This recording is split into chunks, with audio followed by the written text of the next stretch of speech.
আল্লাহর জিকির করার অনেক বাক্য ও কালেমা রয়েছে, তবে 4টি বাক্য আল্লাহর অনেক পছন্দ।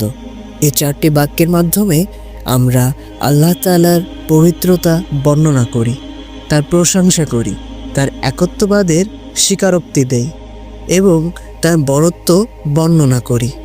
এই 4টি বাক্য মানুষের গুনাহগুলো ঝরিয়ে দেয়, যেমন শীতকালে গাছের পাতা ঝরে পড়ে।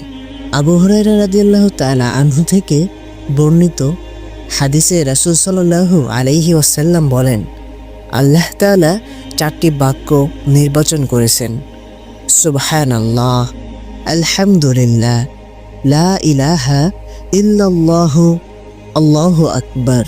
অপর এক জায়গায় আনাস রাদিয়াল্লাহু তাআলা আনহু থেকে বর্ণিত এক হাদিসে এসেছে, একবার নবী সাল্লাল্লাহু আলাইহি ওয়াসাল্লাম গাছের একটি ডাল ধরে ঝাঁকি দিলেন, কোনো পাতা পড়ল না।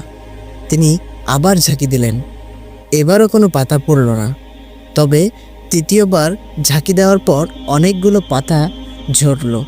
তখন রাসূল সাল্লাল্লাহু আলাইহি ওয়াসাল্লাম বললেন, নিশ্চয় সুবহানাল্লাহ, আলহামদুলিল্লাহ, ওয়ালা ইলাহা ইল্লাল্লাহু, আল্লাহু আকবার বলা বান্দার গুনাহ ঝরিয়ে দেয়, যেমন শীতকালে গাছ থেকে তার পাতা ঝরে যায়।